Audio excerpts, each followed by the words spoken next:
to the 35th presentation in the Parayana, and we've been looking at the origins of civilization and how it has a structure to its spiraling through time, and that civilization is a major transformation of high culture due to the appearance of written language, which could be read and written, which changed the dimensions of consciousness in the way in which Homo sapiens developed. This happened about 4350 BC. And it took a while. It took about a period of 350 years for that initial achievement of a written language discursive enough to be able to convey meaning, and not just the inscription of signs to hold business accounts, king lineages, and so forth. That transformation of a written language is a symbols transformation. But the ability to command reading and writing entails a second transformation, which is I have to use a alchemical term here. It's a distillation of a previous transform that was a fermentation. The previous transform came about 40,000 years ago, and it took a while for that 40,000 year ago transform to refine itself so that it had an amazing structure. The transform was the development of art. The first appearance that we know of cave paintings and of sculpture, dates from about 40,000 years ago. The earliest cave in southern France, Cosquer, and so forth, date back to about 36,000 years ago. And when they were discovered, just France's second largest city, it astounded everyone because it was so close to where civilization has been very formative for quite a long time. But the entrance to the Paleolithic caves there were buried under 130 feet of water. That the Mediterranean, not at all the Mediterranean Sea that we know of, and the entrance to the cave was blocked.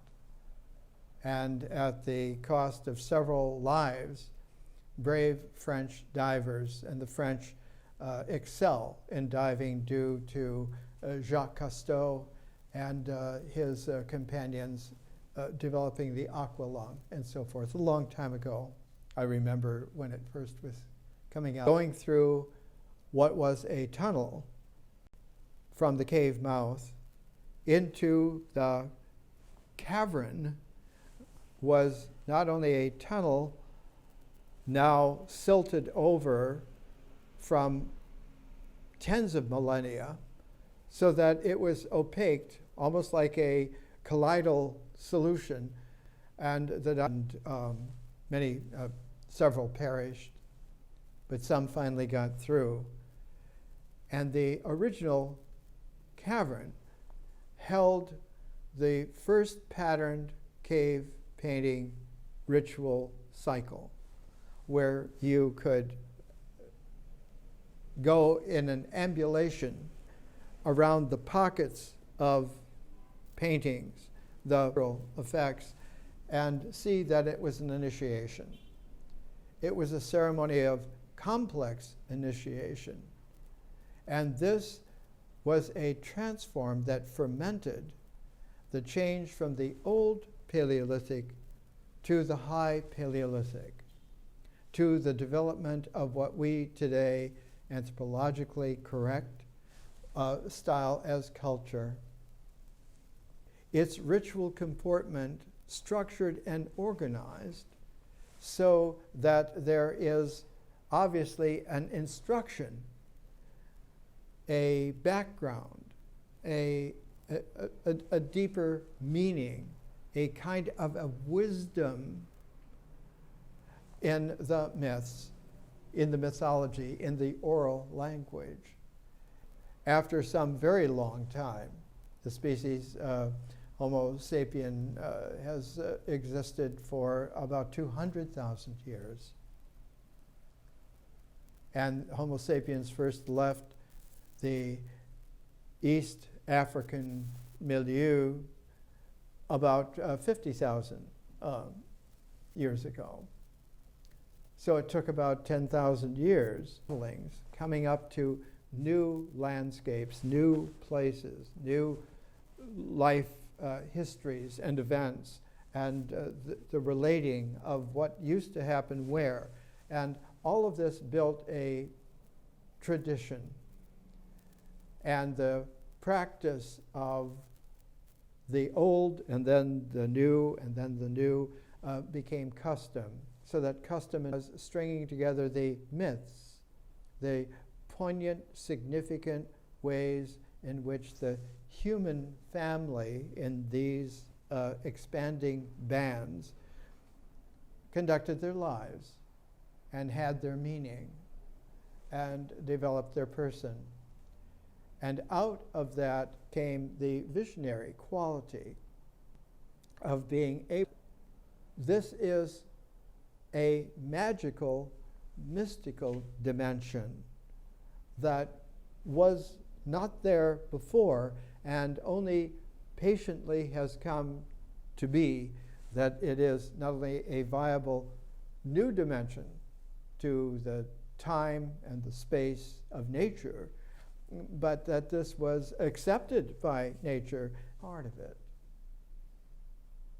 And that the vision in changing the way in which the natural cycle used to be created a new social refinement to the cycle of nature. And that social refinement and the rituals from nature, from the animals, from the plants, and so forth, coalesced language, so that the oral language became mythic in the sense that it was able to stylize increasingly how all of this links together and has its pattern. And so there are patterns in culture. One of the great books that we use in the learning civilization is Ruth Benedict's Patterns of Culture. Sapiens, then, who were wise about being wise. Yes, the species was wise, Homo sapiens, but it became Homo sapiens sapiens, wise about being wise because of the refinement of language, because of the ability to take a transforming change so that the rituals, yes, still nature-based, but they had an extra visionary dimension of magic, as they called, in whatever language they had.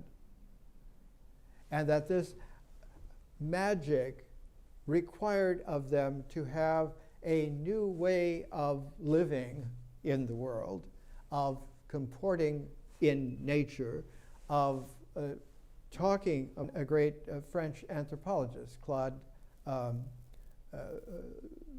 Lévi-Breuil, coined the phrase participation mystique, that culture in a higher form with vision and then the refinement of expressing it in images, which were the origins of art. So that with vision and art, a recursive improvement came in the rituals which became ceremonies, with the myths that became a mythology, a practice of linking them together, and that the telling of the myths in their primacy was not done by rote. Anyone who has ever heard, quote, native speakers deliver myths understands that it is a spontaneous event. When I, as a young professor in Calgary, Alberta, Canada, 44 years ago, brought Hansen's bear paw, an old blind Blackfoot sage, a sechim, to deliver in downtown Calgary at the Indian Friendship Center. I pioneered having the college have the course half there and half downtown in the Indian Friendship Center. We had about 115 students and more than that of native peoples who came to hear, because this is the venerable sage of the Blackfoot in their Algonquin language are Siksika. One walks the way so well trodden that one's moccasins have turned black over the centuries, over the lost mists of tradition, Siksika. He spoke only Algonquin, and he spoke in even though he's in his 80s, in such an original, spry, fresh way, because he had his storytelling stick, his cane, as it were. And I used to, at that time, bring a cane from Cameroon, West Africa, that was a storytelling cane from the ancient Africans. And this is the way in which the rhythm of the movement in dancing, it's called stepping, that one has a rhythm to the language that allows for the weaving, a complex weaving, not just the warp and the woof, but complexity which avails someone who is masterful at this of scores and scores and scores of possible weavings, of possible ways, and of the patterns then that emerge in this spontaneous weaving give this visionary participation mystique.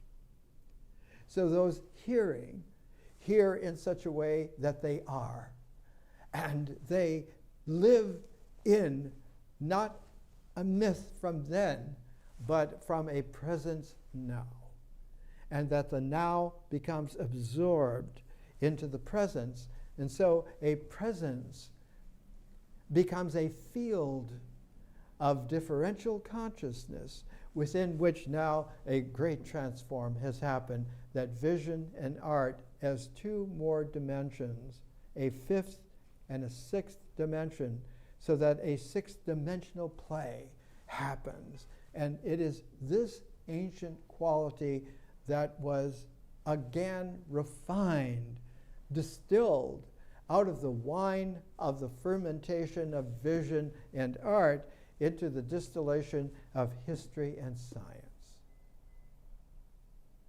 A seventh and an eighth dimension. So that what came into play with a discursive written language that could be read, the mind became expanded not just in neuronal networking and activities.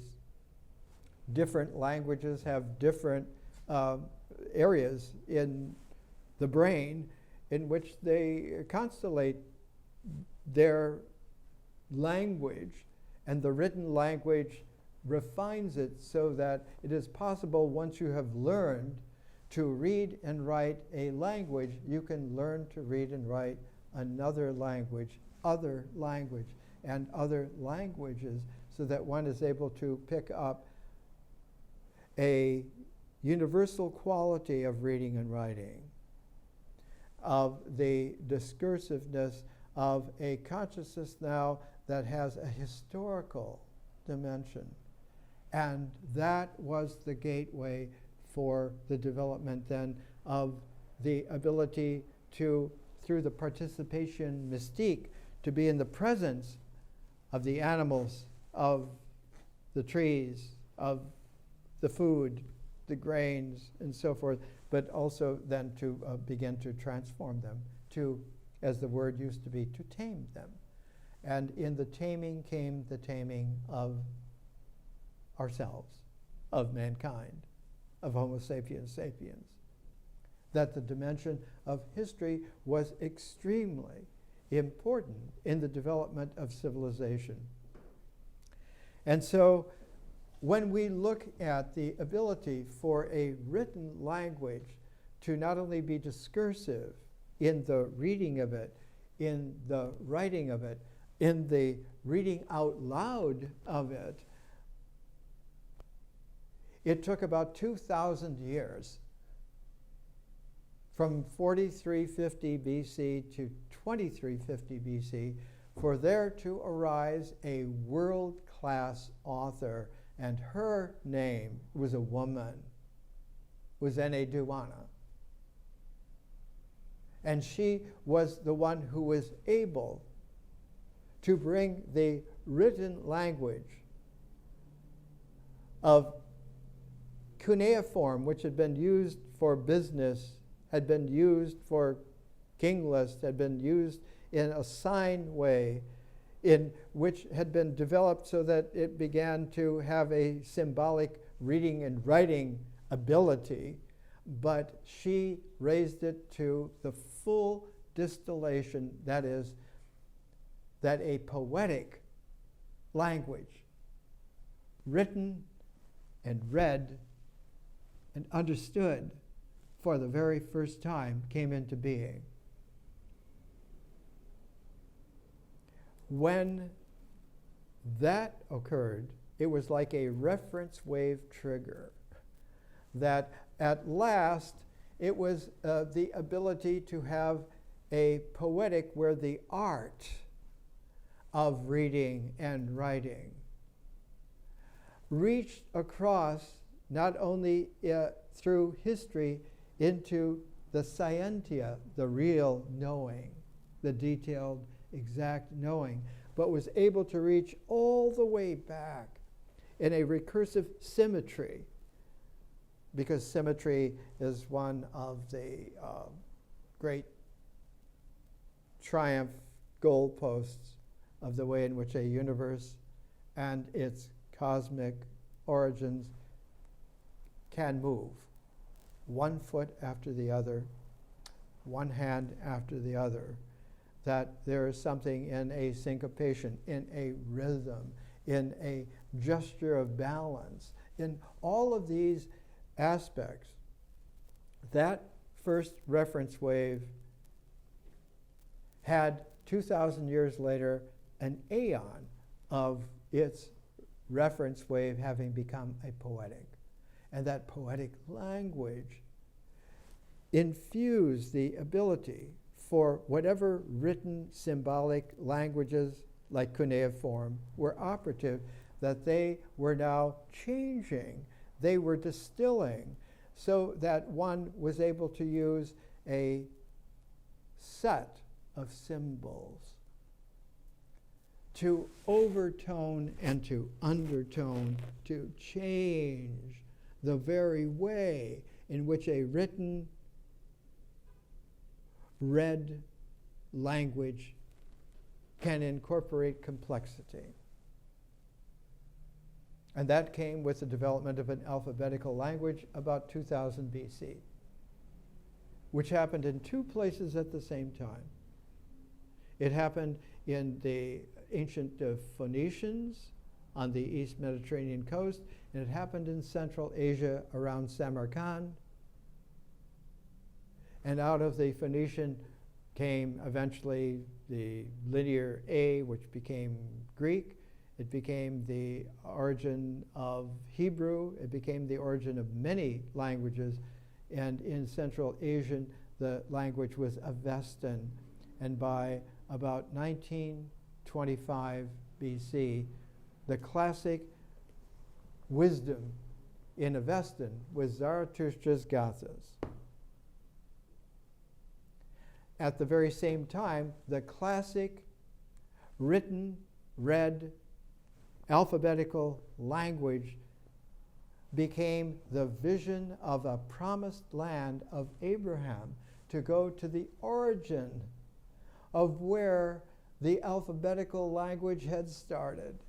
And so at the same time that Zarathustra is writing his Gathas at age 75, Abraham at age 75 made the pilgrimage from northern Iraq, around where Erbil is today, to the coast where Lebanon is today, in search of the promised land. And that it was recognized that there was a great development that had happened because a deeper transform had happened to the alphabetical language in the Phoenician version of it. And that is that it had contact with the ancient Egyptian hieroglyphic. And so midway between Lebanon and Egypt is that great ridge upon which stands the cities of Jerusalem and Bethlehem, and at the more ancient trade route, Hebron. And so it was in Hebron that Abraham bought his first piece of property in the Holy Land.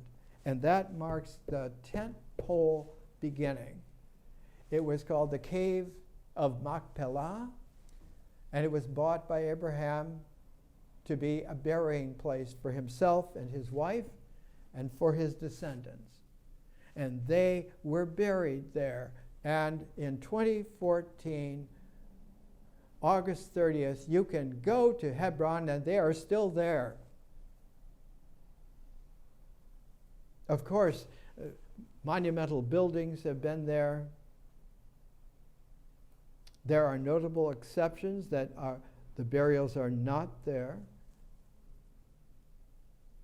But what happened that was extraordinary was not only that the language had become visionary and artful, so that there was a history, so that there was a lineage,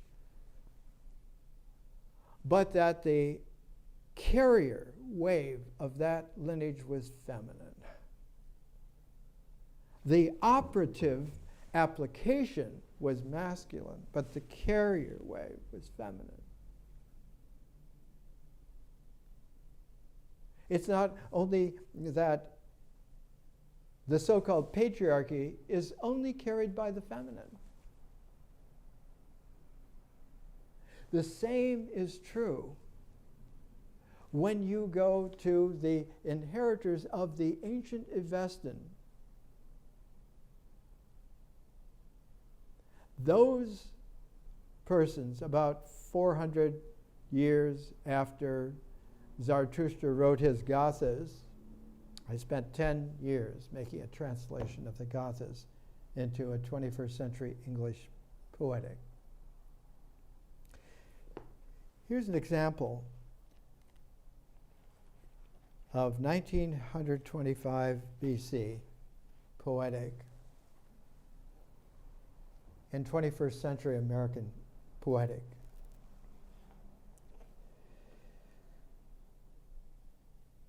I asked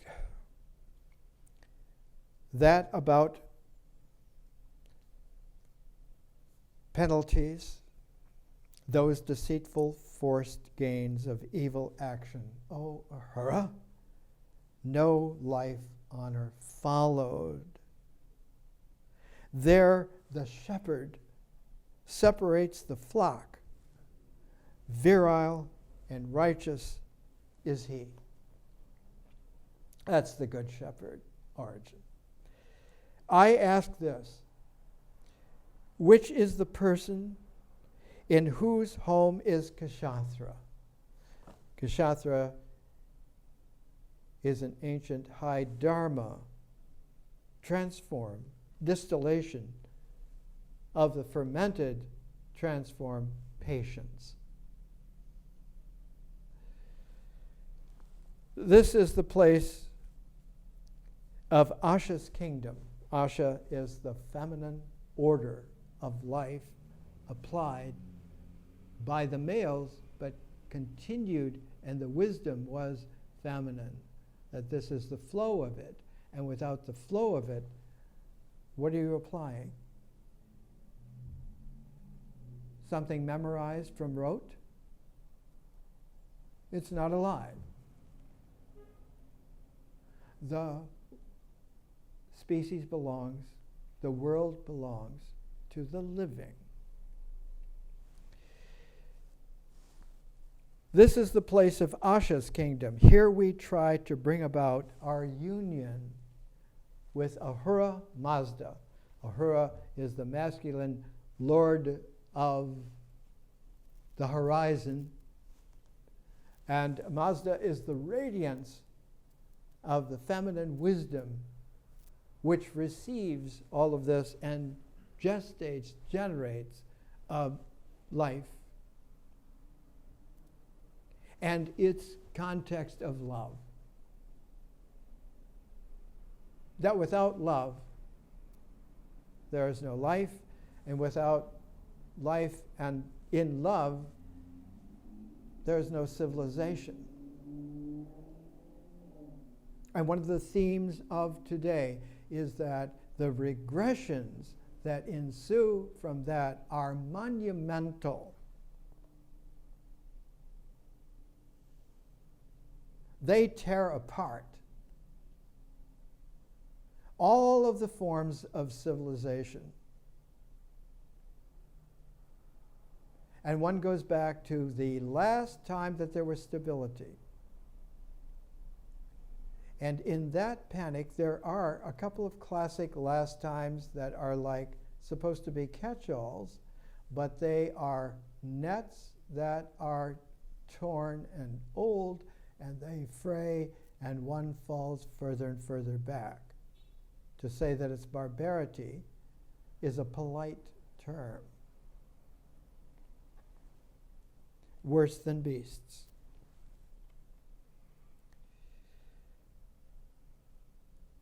Here we try to bring about our union with Ahura Mazda, what will be and by which deeds. And which, righteousness or deceit, you must now choose.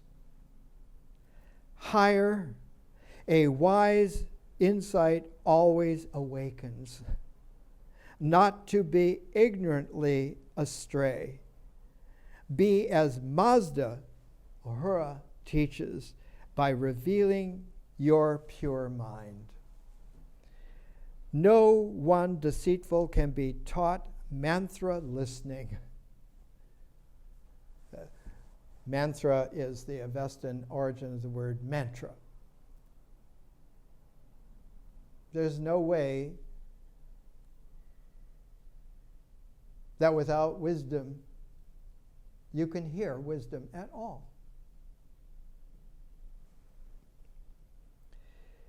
Both in city house and country village, open an exacting place to disperse destruction and death tendencies.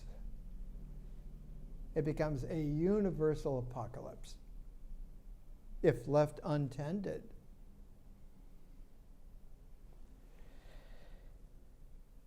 A resisting without weaponry.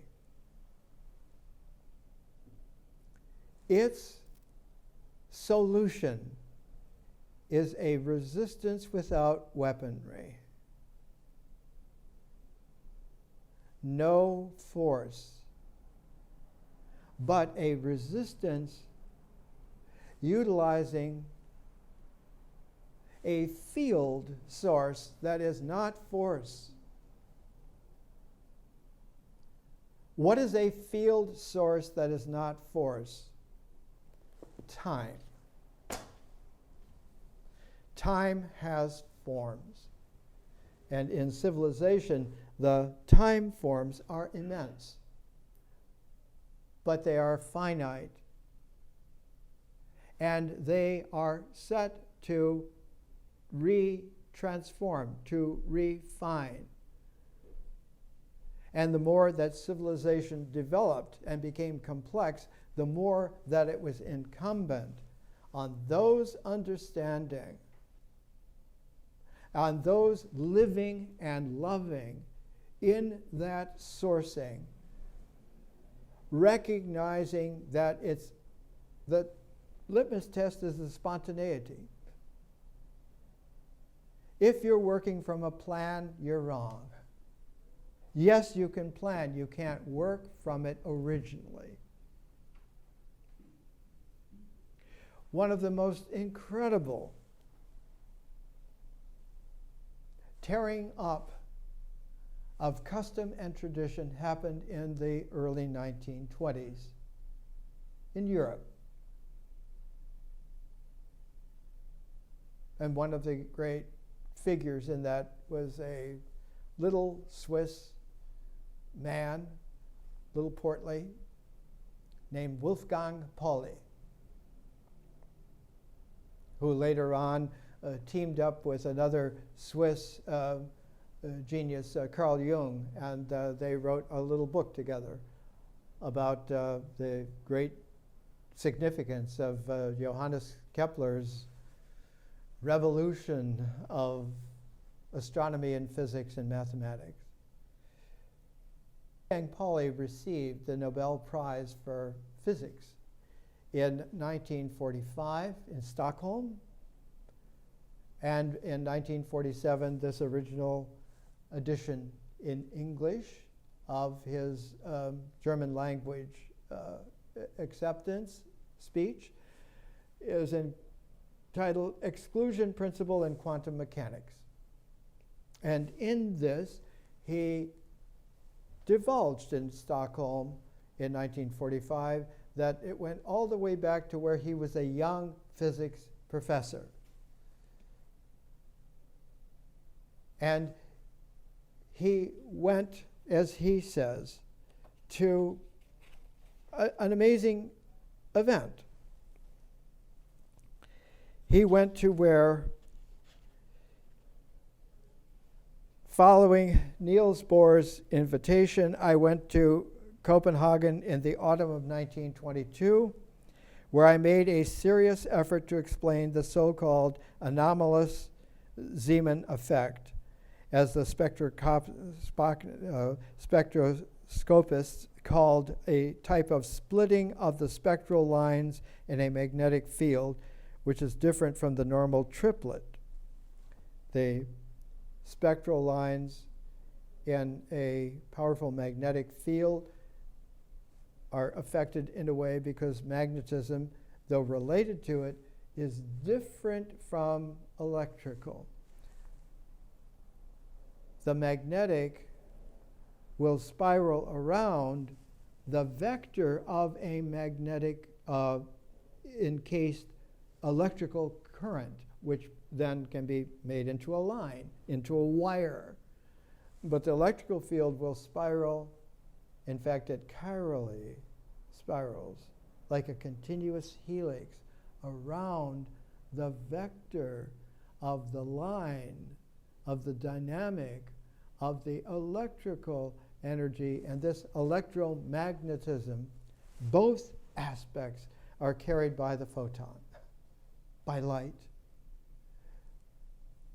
What was difficult in 1922 was the realization that something here is incomprehensible in terms of all the physics known up to that point from the beginnings, especially going back to the ancient Greeks. And eventually it produced, from the break, after the break we'll come back a little bit, it produced a quality of wondering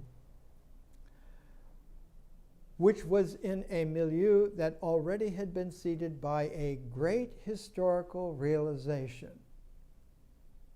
The realization came into focus in 1906, published in Chicago, Illinois, by the Open Court Press. Chicago at that time was one of the great Renaissance cities in world civilization. It's called Zarathustra and the Greeks, by Lawrence Hayworth Mills, L.H. Mills, who was at Oxford and who came to the United States. And out of this, one had a great celebration in a part of East Bay, San Francisco, of Mills College in Oakland, being a great place, especially for teaching jazz. And I once lived across the freeway underpass from Mills. When we come back from the break, this first part is entitled Zarathustra, Philo, the Achaemenids, and Israel. Because Zarathustra relates to Abraham aeonically, going back 4,000 years. They're tuned, they're paired. They have a quantum entanglement. They have the same distill, transform, refinement, 0 BC. Let's take a break.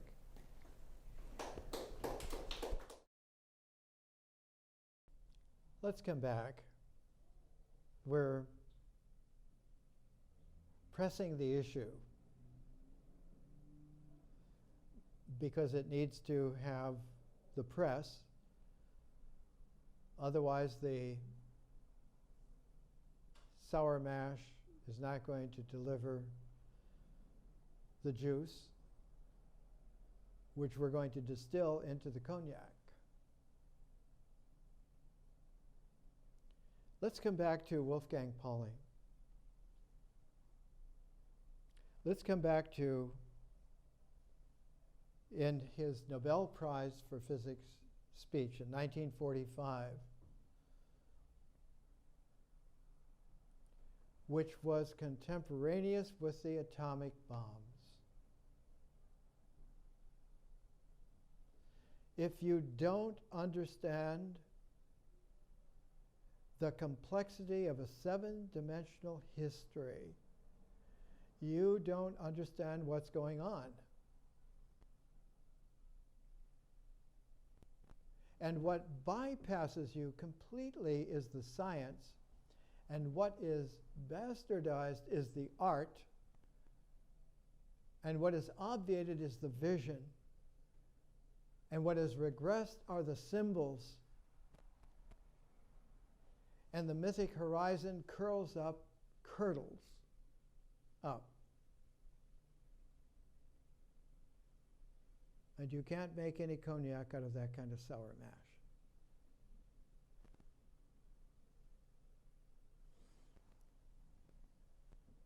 He writes,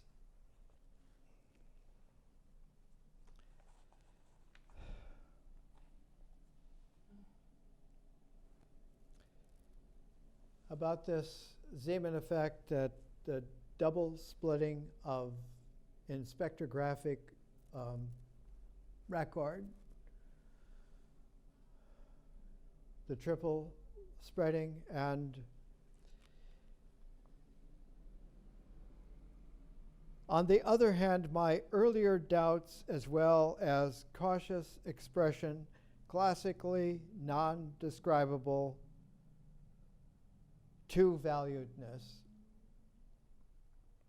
experienced a certain verification during later developments, as Bohr was able to show on the basis of wave mechanics. Wave mechanics. It's not that anyone had ever talked about it this way.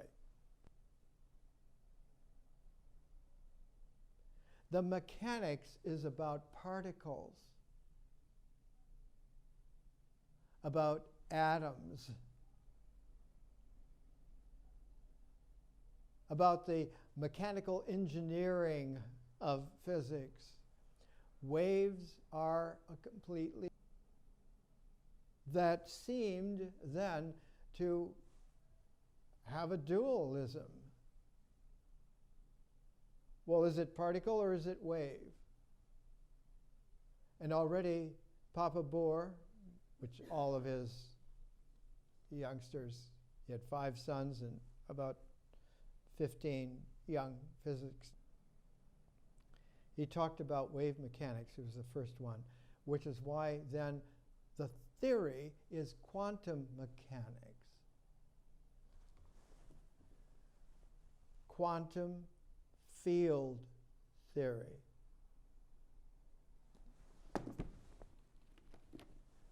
Quantum field theory. These are 20. This has a George O'Keeffe cover, Blind Star, number 3.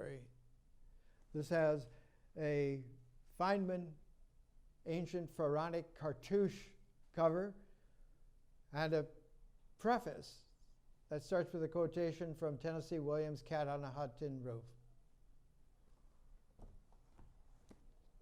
Think I'm making it up? What does it read? You have to know how to read. It's from Cat on a Hot Tin Roof. Brick is talking to Big Daddy. If you don't know the play, you're behind the times. Brick, well, they say nature hates a vacuum, Big Daddy.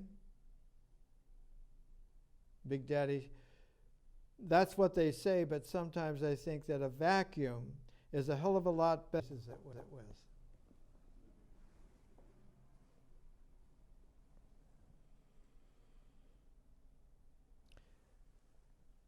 Let's come back to Polly. It's not a digression. It's a complex weave. It's like a jacquard weave where 2 different patterns, just by the slight shift in your perspective, the light catches. Allegory was first understood by people like Philo of Alexandria, because he was literate in the Zarathustran and in the Israel traditions and the Greek and the Egyptian.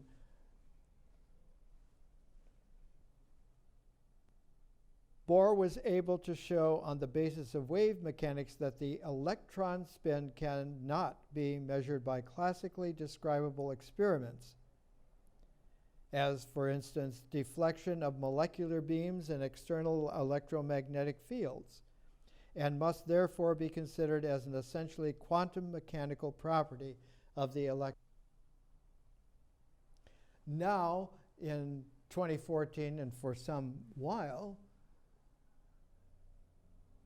spin has been understood to be just as important as the polarity of positive and negative in electricity. Like there are electronics, now there are spintronics. And coming up, even more radical differences that put technology into capital letter. Techne in Greek means art. So that there is this kind of an interpenetration of something that classically, describably, could not be said, could not be read, could not be written. And now the broaching is coming up to the fact, to the apocalyptic, triggered fact that time has run out of a time form in civilization on a massive carrier wave scale. And the computation here is that the trigger year was 1991. Well, what happens in 1991? And we've talked about that a little bit. Here's another thing that happened in 1991. The very first book to bring into play quantum field theory of point particles and strings. When strings vibrate in string theory, the resonances are the way in which the composition of everything else, way on down the line up to us, moves in time.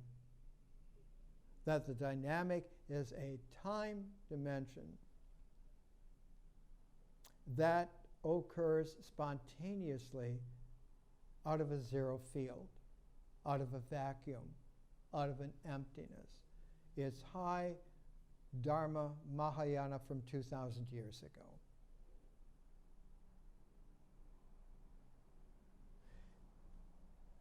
It's edited by David Pines, this whole series, Frontiers in Physics, and he says everything is completely new. That he wrote this in April of 1991 about the series, which was new at that time and was just coming out, and for a long time, for a generation, was the carrier wave of the way in which physics was approaching the transform that has now been confirmed has happened. The problem of communicating in a coherent fashion, recent developments in the most exciting and active fields of physics continues to be with us. The enormous growth in the number of physicists has tended to make the familiar channels of communication, chatting together, at get-togethers, etc., familiar channels of communication considerably less effective. It has become increasingly difficult for experts in a given field to keep up with the current literature. The novice can only be confused, and the general public ignorant to an extent that they have no idea whatsoever.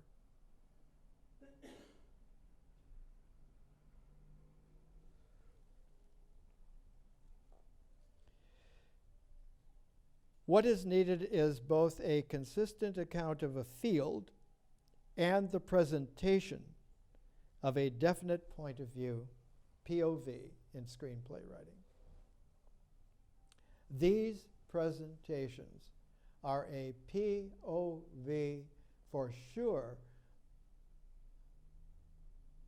but it is ahead of the vanguard. It is in the field of the real, which plays an infinite field of consciousness with the zero field of nature in such a way that all life, all phenomenon, all love is born, emerges, and continues to emerge and celebrates very much eternity. Time is so powerfully important. There's now a textbook from the Netherlands, Time in Powers of 10. It's like Charles and Ray Eames' The Powers of 10 book and film done back in the 1970s here in Los Angeles. They took a cue, Gerard de Hooft and Stefan van Doren, the Dutch pronunciation, Stefan van Doren, with a foreword by the great Steven Weinberg, who's at the University of Texas, Austin, and whose great 3-volume book on quantum field theory is a classic.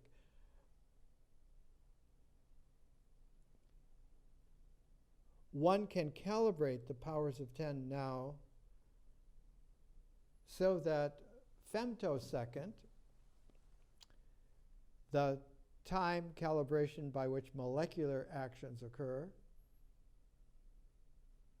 an even faster picosecond, an even faster attosecond, by which atomic atoms have their movement in time, attoseconds. And there are many, many refinements that are much finer than that, so that atoms are rather clumsy in terms of understanding time. And all of it is not amenable to guessing, but is definitely a quality of high wisdom, understanding possibility, which recursively gets funneled into a side branch called probability, which then gets codified into statistics, and then one runs into ignorance on a massive scale, because the statistical handling of information that is too mind-boggling, so that it has to be channeled and then funneled and then put out in a Reader's Digest form for some supposed wonderful public who then know, and because they're professionals, aren't they?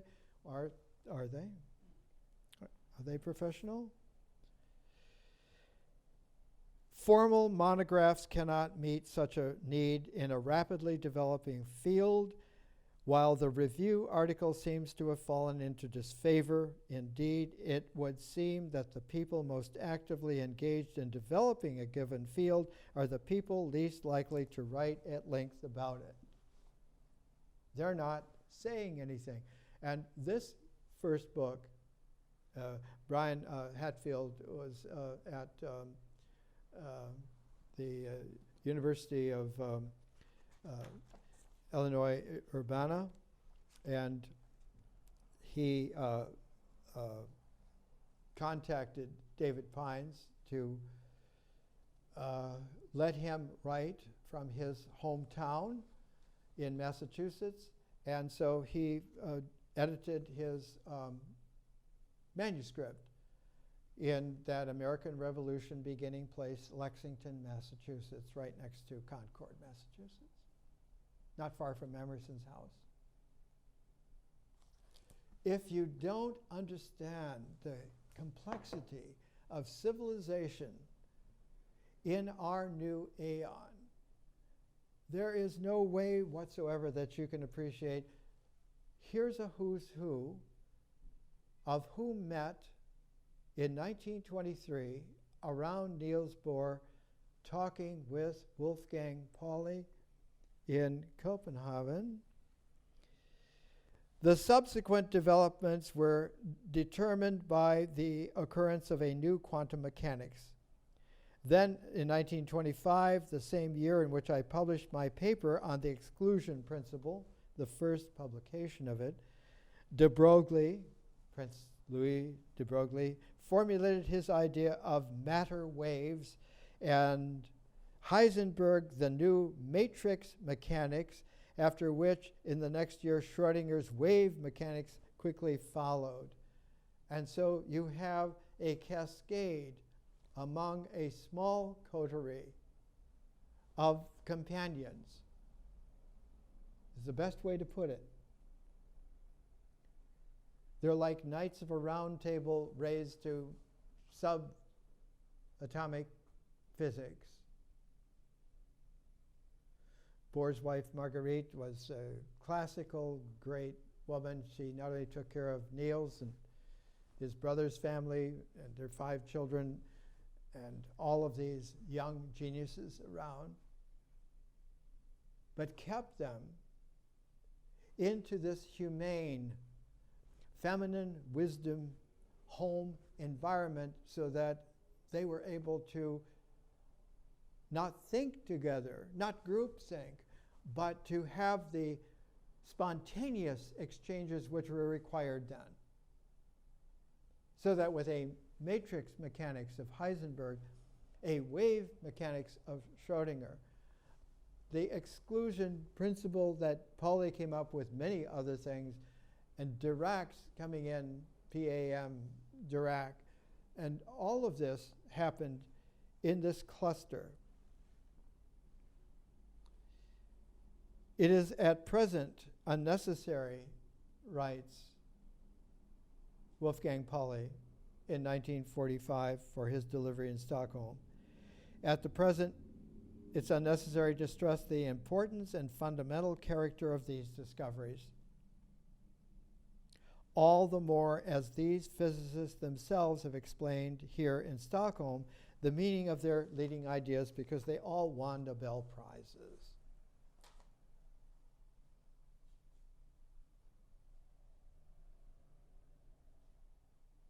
There has been no Nobel Prize equivalent for L.H. Mills.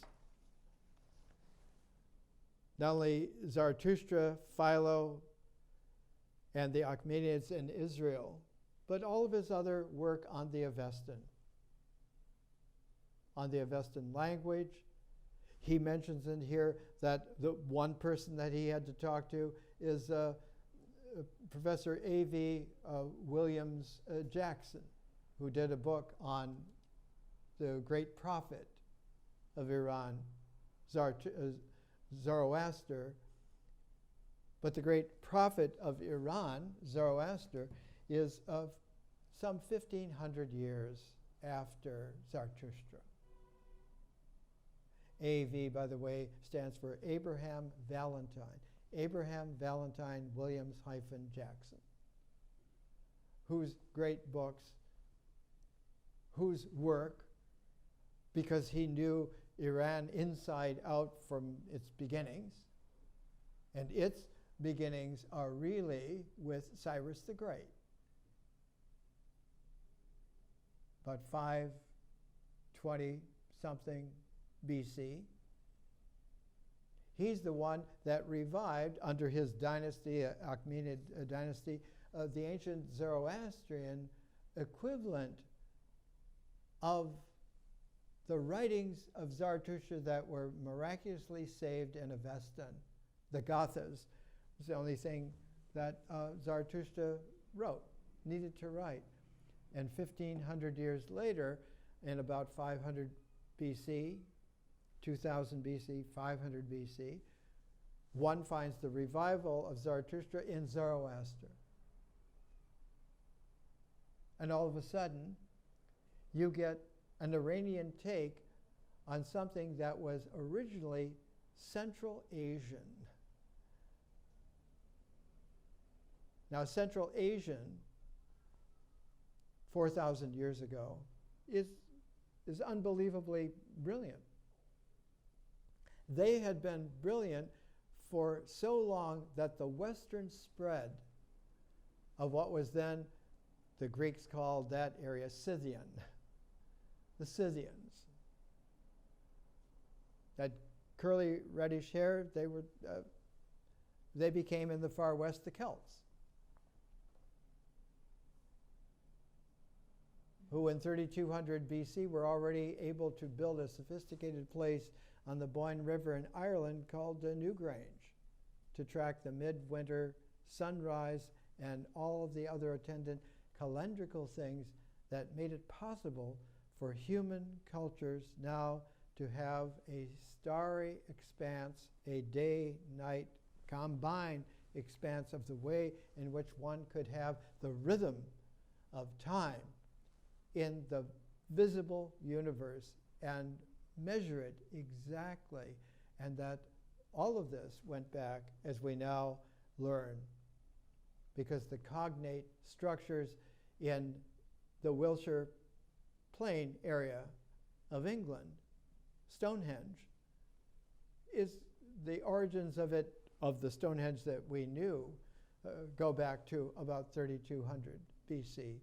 And now ground-penetrating radar finds that that was built on a base of 5,000 years before that of preparation, back to 9,000 BC, 11,000 years ago.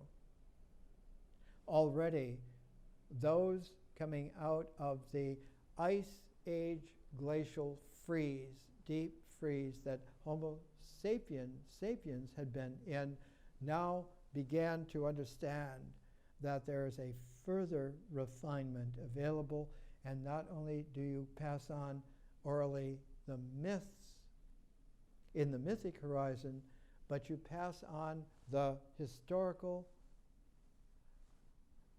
transform of the traditions and the customs, so that there is the fledgling science of being able to construct things and do things to specification, that you can keep track minutely, so that you can have a pattern not in construction but in architecture. A pattern in architecture which further refines itself and congeals into sculpture, a sculptured form. Extends itself resonantly in space, not physically in space, but resonantly in space. If you don't know how to approach and view a sculpture, then you need to learn. Just like the ancient pathways that led to the original Stonehenge, built out of wood originally some 3500 BC, originally all of that was done on the basis of the approach to the site. The resonances were as important, if not more important, because the way that you approached it, your point of view had to mature so that the subtle changes and appearances all of a sudden were revelatory. And every time everyone did this and did it together, it knit together a new fabric of the way in which Homo sapiens became very wise about history and science in their fledglings.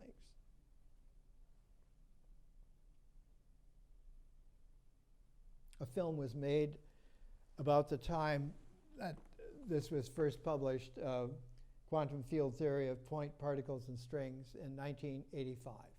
This is when it first came out. And the film made, one of the great films made at that time, was called Iceman. Fred Schapisi, an Australian director, about discovering a man 40,000 years old in the far Arctic North who was on a vision quest and had frozen in the ice.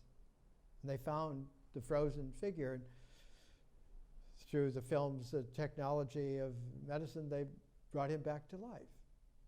A play on the 1950 film by Howard Hawks, The Thing, only instead of the thing being an alien from other worlds that's a threat coming in a flying saucer, it's a whole other issue.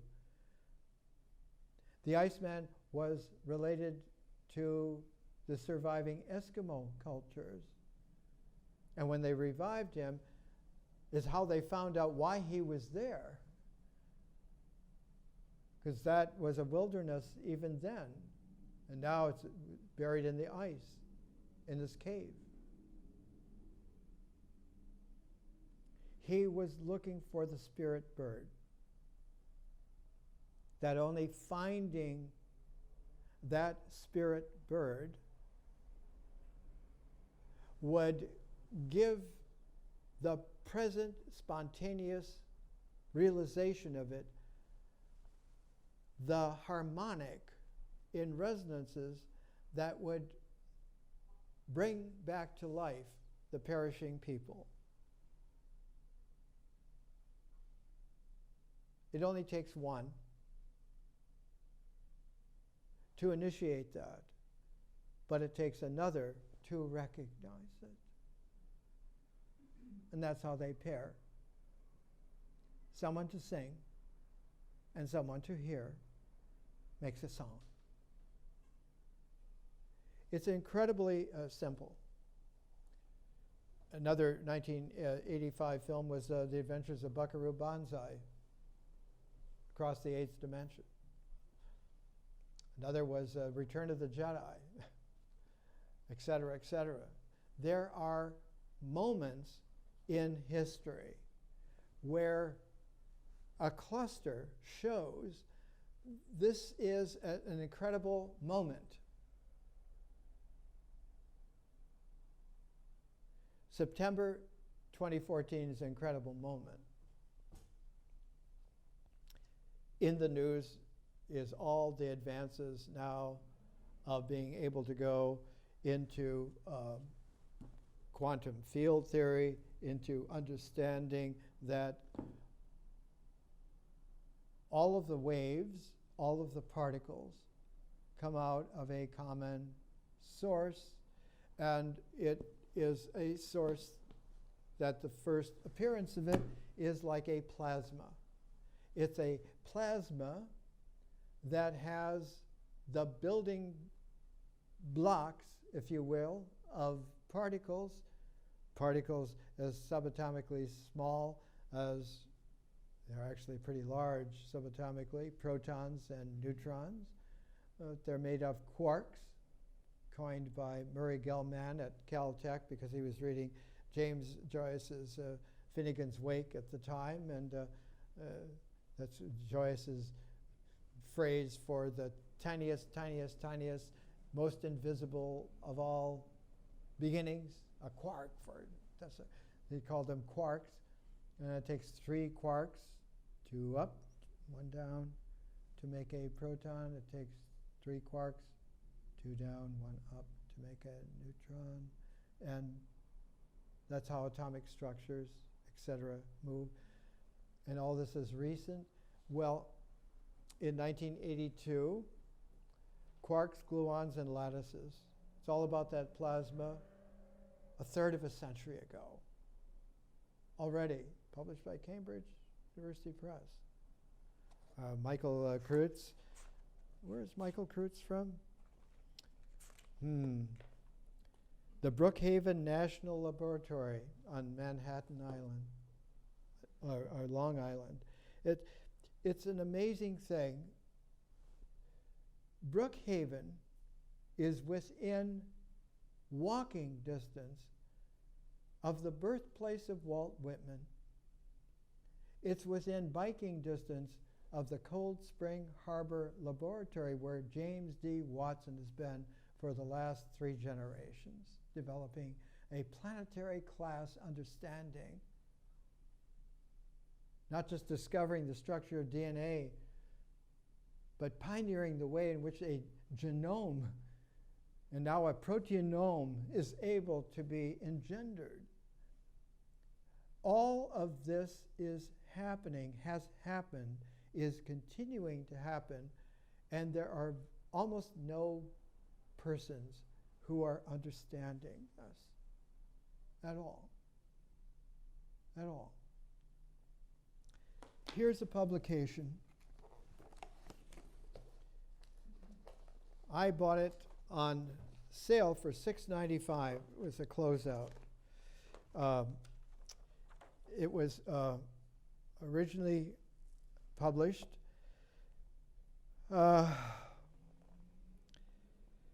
Oxbow Books is in the UK near Oxford. Oxbow Books does beautiful series of volumes of the philosophic writings of Niels Bohr in 4 volumes, and many other avant-garde advanced physics material. This was published in 2012. It's called The Crown of Arsenale II, The Creation of an Imagery of Authority, Maria Nilsson. Good Scandinavian name. A couple of years ago, I imagine great university libraries bought enough copies so that it was able to at least pay for the printing cost, and then they closed out the publication on a sale catalog that contained thousands and thousands of items. I knew This was really seminally important, and it is. An incredible monograph. In 2014, just published by Oxford University Press, the first biography of Arsenale of Egypt and Mesodon. This is the Arsenale II. Why is this so important? Because Arsenale II was the sister wife of the second Ptolemy, Ptolemy to Philadelphus. He's the one who inherited from his father, Ptolemy, the city of Alexandria.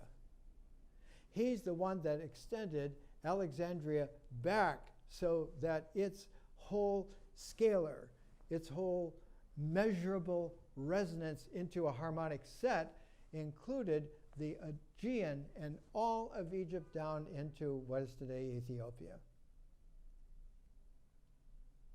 From Thrace to Sheba, all together, and that's Alexandria is about in the middle of that. So that at the top of the Aegean, the most powerful island in ancient Greece was called Samothrace. This monograph also bought on sale, it's being thrown away.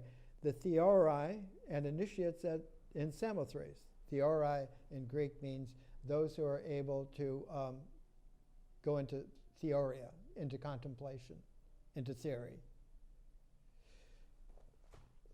There at Samothrace, the entire complex of the holy gods and goddesses was redone by Philadelphus and Arsenale, and the great rotunda of Arsenale II was the colossal building of feminine wisdom put there in Samothrace because that's where Pythagoras' mother was the high priestess. And all of the arts and sciences of Alexandria go back to that Pythagorean watershed, that Samothracian origin that knit together with Phoenician Tyre, that came together as Alexandria, and the great arch, the propylaea, that allows those approaching to first view the great rotunda of Arsenale II. It was built by Philadelphus to allow those approaching the experience of seeing something major. The great drum of feminine goddess wisdom, where the feminine women alive then, whenever, can together bring that wisdom into play so that everyone can behold it.